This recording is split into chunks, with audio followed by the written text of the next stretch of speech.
मध्य news देखना शुरू कर चुके हैं आप और मध्य प्रदेश की आज की तमाम सभी महत्वपूर्ण बड़ी खबरों की शुरुआत सर्वप्रथम सुप्रभात और नमस्कार के साथ। रीवा प्रयाग हाईवे पर एक बार फिर से वाहनों की काफ़ी लंबी कतारें लग गई, दबाव देखने को मिला। पांचवें शाही स्नान के पहले यात्रियों की आवाजाही बढ़ने की वजह से ये हादसा देखने को मिल रहा है। माघ पूर्णिमा यानी 12 फरवरी 2025 के दिन प्रयागराज में पांचवा शाही स्नान संपन्न होने जा रहा है, जिसको लेकर एक बार फिर से प्रयागराज कुंभ जाने वाले यात्रियों की भीड़ उमड़ पड़ी है। रीवा के चाक घाट, जोगीनहाई टोल प्लाजा, इसके अलावा झिरिया टोल प्लाजा, सुहागी घाटी और रायपुर के कलचुरियन मार्ग पर जो है यात्रियों की भारी भीड़ देखने को मिल रही है। बीती दोपहर को एक बार फिर से इन मार्गों में गाड़ियों की काफ़ी लंबी कतारें लग गई। SP Vivek Singh, additional SP Anil Sonkar और एडिशनल एसपी विवेक लाल व्यवस्था बनाने के लिए मौके पर रवाना हो गए। खबर उज्जैन से, जहां देश की पहली स्थायी कुंभ नगरी उज्जैन में बनने वाली है। 2378 हेक्टेयर जमीन पर सड़क, स्कूल और पार्कों का निर्माण होने जा रहा है, जिसके निर्माण में तकरीबन 2000 करोड़ की लागत लगने वाली है। उज्जैन में जल्द ही एक नई कुंभ नगरी बसने जा रही है, जिसमें इंटरकनेक्टेड चौड़ी सड़कें, डिवाइडर, अंडरग्राउंड लाइट, अस्पताल और स्कूल, साथ ही खूबसूरत चौराहे समेत अंतर्राष्ट्रीय स्तर की सुविधाएं उपलब्ध होने वाली हैं। खास बात यह है कि ये सभी निर्माण स्थायी होंगे, यानी कुंभ के बाद इन्हें तोड़ा नहीं जाएगा। साथ ही भविष्य में किसानों को भी अपनी जमीन पर निजी निर्माण की अनुमति दी जा सकती है। लैंड पूलिंग से तकरीबन 2378 हेक्टेयर जमीन पर उज्जैन विकास प्राधिकरण नई कुंभ नगरी बसाने वाला है। मध्य प्रदेश में इस तरह की यह पहली योजना है जिस पर तकरीबन 2000 करोड़ रुपए खर्च आने का अनुमान है।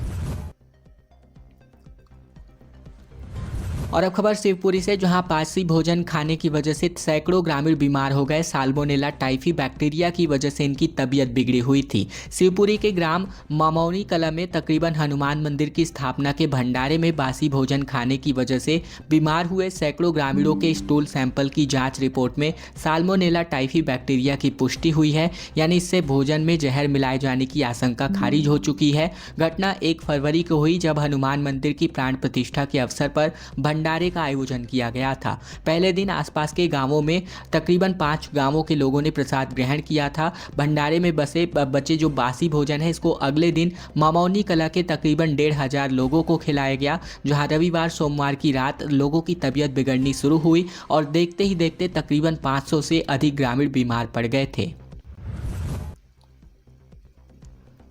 जबलपुर भोपाल के बीच एक नया हाई स्पीड 4 लेन मार्ग बनने वाला है, जिसको लेकर NHAI ने DPR जारी करने के आदेश जारी कर दिए हैं। दरअसल मध्य प्रदेश के जबलपुर के भोपाल से लेकर के अब जबलपुर तक एक नया हाई स्पीड 4 लेन मार्ग निर्मित होने जा रहा है। केंद्रीय मंत्री नितिन गडकरी के निर्देश पर NHAI ने DPR का आदेश जारी कर दिया है। आने वाले समय में जबलपुर से लेकर भोपाल के बीच शॉर्टेस्ट रोड के विकल्प की तलाश होगी और उसके बाद आगे की कार्यवाही शुरू होने वाली है। इंडियन रोड कॉन्फ्रेंस सम्मेलन के दौरान हाल ही में ये बात उठी थी कि क्यों न जबलपुर और भोपाल के बीच एक नया हाई स्पीड मार्ग स्थापित किया जाए, जिसको लेकर लोक निर्माण विभाग के मंत्री राकेश सिंह ने केंद्रीय सड़क एवं परिवहन मंत्री नितिन गडकरी से इस बारे में चर्चा की थी।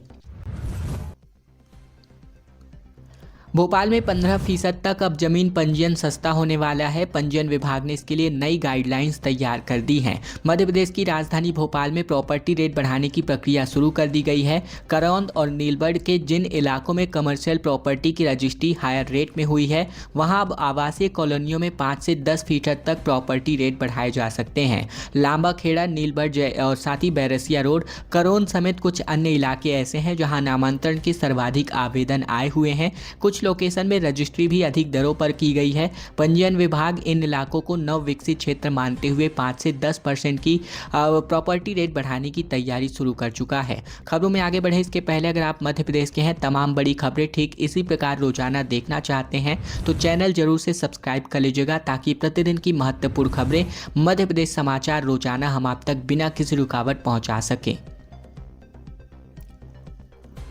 मध्य प्रदेश में 24 फरवरी से 5वीं और 8वीं की बोर्ड परीक्षाएं शुरू होने वाली है। एग्जाम सेंटर की दूरी 3 किलोमीटर से अधिक न करने का निर्देश जारी किया गया है। राज्य शिक्षा केंद्र ने प्रदेश के सभी सरकारी स्कूलों में कक्षा 5वीं और 8वीं की मुख्य परीक्षाओं का कार्यक्रम जारी कर दिया है।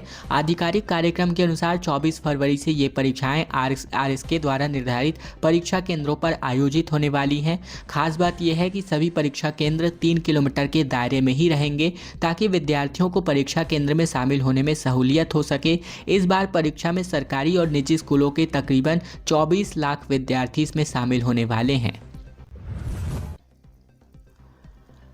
इंदौर से भुवनेश्वर की सीधी उड़ान सेवा शुरू होने वाली है। मात्र 3 घंटे 20 मिनट में जगन्नाथपुरी अब इंदौर से पहुंचा जा सकता है। इंदौर अब पहली बार ओडिशा के भुवनेश्वर से सीधे हवाई मार्ग से जुड़ चुका है, जिससे यात्रियों को एक बड़ी राहत मिलने वाली है। इंडिगो एयरलाइंस के द्वारा शुरू किए गए नई फ्लाइट को यात्रियों का जबरदस्त रिस्पॉन्स मिला है और पहली ही उड़ान पूरी तरह पैक रही है। इस सेवा से खास तौर पर उन यात्रियों को फायदा होगा जो 4 धामों में से एक प्रमुख धाम है, जो जगन्नाथपुरी की यात्रा करना चाहते हैं। चूंकि भुवनेश्वर एयरपोर्ट पुरी के सबसे नजदीक स्थित हवाई अड्डा है, इसीलिए यात्री यहां आसानी से पुरी तक पहुंच सकते हैं। कुबेरेश्वर धाम में रुद्राक्ष महोत्सव का आगाज 25 फरवरी से होने वाला है, जहां पंडित मिश्रा ने कार्यक्रम स्थल का निरीक्षण किया है। सीहोर के प्रसिद्ध कुबेरेश्वर महादेव मंदिर में 25 फरवरी से आयोजित किए जाने वाले रुद्राक्ष महोत्सव की तैयारियां शुरू कर दी गई हैं। बीते दिन कथावाचक पंडित प्रदीप मिश्रा ने छत्तीसगढ़ से लौटकर कार्यक्रम स्थल का निरीक्षण किया। पंडित मिश्रा ने स्थानीय अधिकारियों, ग्रामीण और शहरी विठलेश सेवा समिति के पदाधिकारियों और समाज सेवियों के साथ महोत्सव की तैयारियों की समीक्षा की है। महाकुंभ जा रही बस सतना में अनियंत्रित होकर के पलट गई, जिसमें 13 श्रद्धालु घायल हो गए। ड्राइवर समेत 4 लोगों के हालात गंभीर बने हुए हैं। बीरसिंहपुर से प्रयागराज महाकुंभ श्रद्धालुओं को ले जा रही बस अनियंत्रित होकर के पलट गई। इस सड़क हादसे में 13 श्रद्धालु घायल हो गए, जिनमें से ड्राइवर समेत कुल 4 लोगों के हालात गंभीर बने हुए हैं, जिन्हें जिला अस्पताल रेफर किया गया है। और ये हादसा बीती शाम तकरीबन 5:45 पर सतना के सभापुर थाना क्षेत्र में हुआ। पुलिस के मुताबिक विजय बस बीरसिंहपुर क्षेत्र के कई गांवों से श्रद्धालुओं को पिक कर रही थी और जब बीरसिंहपुर तहसील मुख्यालय से 3 किलोमीटर दूर ऊंचा गांव के पास पहुंची थी, तभी तेज रफ्तार के कारण अनियंत्रित होकर ये बस पलट गई। महाकाल मंदिर में 17 फरवरी से पूजन का विधि विधान समय बदलने वाला है। शिव नवरात्रि से भोग आरती दोपहर 1 बजे से लेकर संध्या पूजन 3 बजे तक होने वाली है। उज्जैन के विश्व प्रसिद्ध श्री महाकालेश्वर मंदिर में शिव नवरात्रि के अवसर पर पूजन व्यवस्था में बदलाव किया जा रहा है। 17 फरवरी से प्रारंभ हो रहे 9 दिवसीय शिव नवरात्रि के पर्व के दौरान भोग आरती का समय सुबह 10:30 बजे से बदलकर दोपहर 1 बजे कर दिया गया है। इसी के साथ ही संध्या पूजन का भी टाइमिंग बदलाव किया गया है, जहां शाम 5 बजे से बजाय दोपहर 3 बजे ये संध्या पूजन भी आयोजित किया जाना है। उमरिया के ITI में अप्रेंटिसशिप मेला आयोजित किया जाना है, जहां 7 बड़ी कंपनियां 20,000 तक स्टाइपेंड उपलब्ध कराने वाली हैं। उमरिया के शासकीय औद्योगिक प्रशिक्षण संस्थान यानी ITI में आज 10 फरवरी को एक महत्वपूर्ण अप्रेंटिस मेले का आयोजन किया जाना है। प्राचार्य VN वर्मा के मुताबिक मेला सुबह 9:30 बजे से शुरू होगा, जिसमें देश विदेश की प्रमुख कंपनियां शिरकत करने वाली हैं। मेले में रोंच पॉलीमर, साथ ही Tata electronic, Fiat India, Tata motors, Adani, Schneider और कॉम्पटन गिव जैसे जो दिग्गज कंपनियां हैं अप्रेंटिस की भर्ती करने वाली हैं, जहां चयनित उम्मीदवार को 10,000 से लेकर 20,000 रुपए का मासिक स्टाइपेंड उपलब्ध कराया जाएगा। ग्लोबल इन्वेस्टर समिट के लिए इंदौर से 2500 रजिस्ट्रेशन आ चुके हैं। उद्योगपतियों की मांग है कि इन्वेस्टर्स को इंदौर दिखाएं और स्टॉल लगाने की इच्छा इन्होंने जताई है। दरअसल भोपाल में 24 और 25 फरवरी को होने वाले ग्लोबल इन्वेस्टर समिट यानी GIS की तैयारियां जोरों शोरों से चल रही हैं। अब तक इंदौर से 2,500 से ज़्यादा रजिस्ट्रेशन आ चुके हैं, जो समिट में शामिल होने के लिए तैयार हैं। इंदौर के उद्योगपतियों का कहना है कि वे GIS में शामिल होने वाले इन्वेस्टर्स को इंदौर का दौरा कराना चाहते हैं। इसके अलावा उन्होंने समिट में स्टॉल लगाने की भी रुचि जताई है, जिसके लिए उन्होंने मुख्यमंत्री को पत्र लिखा है और कलेक्टर से संवाद करके अपने सुझाव साझा करने को लेकर निर्देश जारी किया है।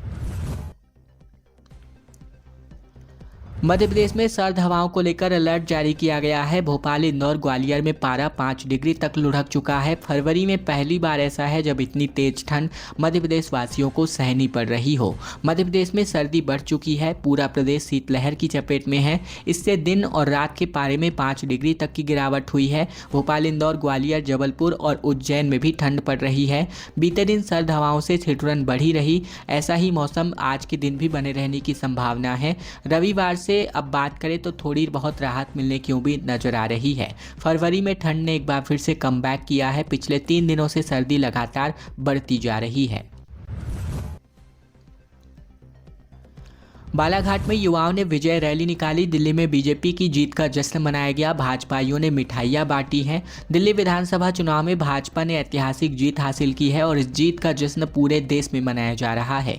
बीते दिन बालाघाट में भाजपा कार्यालय में पार्टी अध्यक्ष रामकिशोर कावरे और पूर्व मंत्री गौरीशंकर बिसेन की उपस्थिति में कार्यकर्ताओं ने मिठाई बांटकर खुशियां मनाई।